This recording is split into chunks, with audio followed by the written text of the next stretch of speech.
After what this dark web hacker saw, he decided never to hack again. Danny was arguably one of the most experienced hackers on the entire internet, but some individuals on the dark web were undeniably more evil. He doubted he'd ever turn his computer on again. During his formative years, Danny spent his entire life on his PC, ultimately finding himself in the 4chan hacking and look-smacking pipeline. This path left him with no real-life friends, as he endured relentless bullying and remained too weak and fearful to retaliate. However, all of this changed when he realized he could employ his hacking skills for personal gain and vengeance. Little did he know, though, that this decision would lead to the worst mistake of his whole life. At the heart of this mistake is Brock, his main tormentor, who epitomized cruelty. He subjected him to daily torment and made his life a living hell. Strangely, this made it easier for him to rationalize his subsequent actions. Brock, despite his many negative traits, was particularly fond of boasting. His girlfriend was attractive, his body was impressive, and his athletic skills were noteworthy. Unfortunately, his intellectual abilities left much to be desired. The turning point, though, occurred when he stumbled upon Brock's Facebook profile as a suggested friend. Then, something inside of him clicked. With the assistance of friends met on 4chan and the dark web, he sent Brock a PDF file to his email, granting him complete access to Brock's laptop upon his opening. That marked the beginning of Danny's descent into obsession. He now had access to Brock's laptop,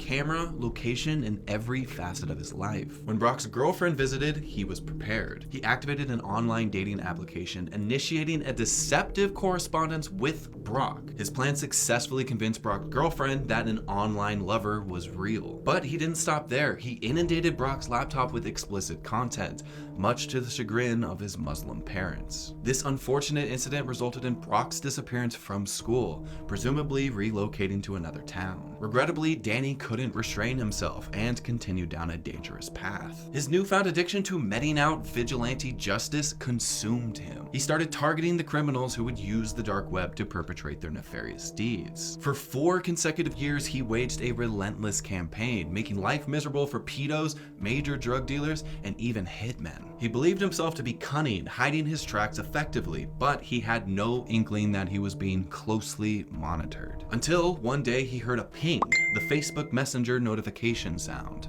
Funny, that morning he hadn't even opened Facebook yet, but he convinced himself that maybe he did and just forgot. Then a message from someone he didn't know appeared. It said, "Hey Danny, what's the weather in Japan like?" Confused, he thought, weather in Japan? I'm on the other side of the world. The name on the Facebook message read James Puckerson. On Danny's other monitor, he started trying to go through James's profile, trying to find any mutual friends or connections. Danny then responded, "Sunny, I hope anyone that knows me knows I hate the rain," while continuing to search James's profile, but finding nothing of interest. The stranger James then replied, "A funny guy.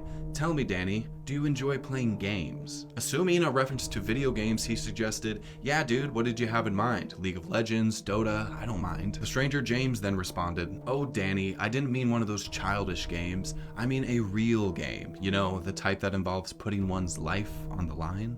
He let out a chuckle, thinking someone had hacked his Facebook account and was just trolling him. But then the stranger James sent another message saying, "This isn't a joke, Danny. I take these games extremely seriously." Surprised, Danny wondered, how did he know I laughed? There's no way he can see me. Danny's camera wasn't even plugged in, and his Facebook profile had a fake address. So Danny wrote back, "Sure dude, I'm bored as hell anyway," while trying to buy some time and scour everywhere for any small clue about James's location. His search eventually led to an address. When he looked at it, he froze, his blood draining from his face. It was his address. Somehow this person was using his address as his cover. Another message from James then came in. "I see you've gone extremely pale, Danny. What's the matter? Don't believe in ghosts?" Danny couldn't move, realizing this person could see him and knew every move he was making. Another message came in. "Ring, ring, Danny. Ring, ring." His phone then started to ring, but it wasn't James. The caller ID read Mom. He hesitated, trying to act cool, and picked it up. "Hey Mom,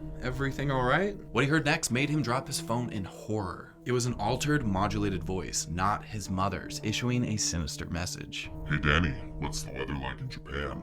Panic swept over him as he thought about his mother's safety. The caller ID just said mom with no number. He realized the caller was just masking the caller ID, making it appear as mom to disorient him. Despite understanding this deception, he couldn't help but feel alarmed and demanded, "What have you done with my mother? Where is she?" A deep, disgusting laugh came from the other end. "The safety of your mother depends on the outcome of our little game," the voice said. "One's life is on the line, but it shouldn't necessarily be the player's life."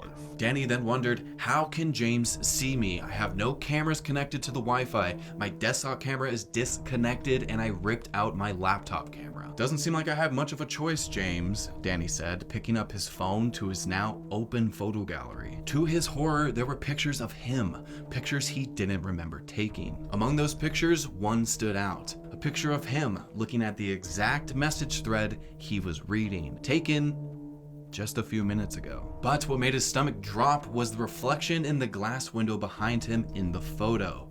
Brock, with his signature malicious smile, holding his phone, taking the picture. Brock had been in his apartment, hiding, observing him, and now orchestrating the entire thing. Another message flashed on the computer screen. "Miss me, Danny? Turns out you're not the only one with friends on the dark web. You took my life away from me, and now it's my turn."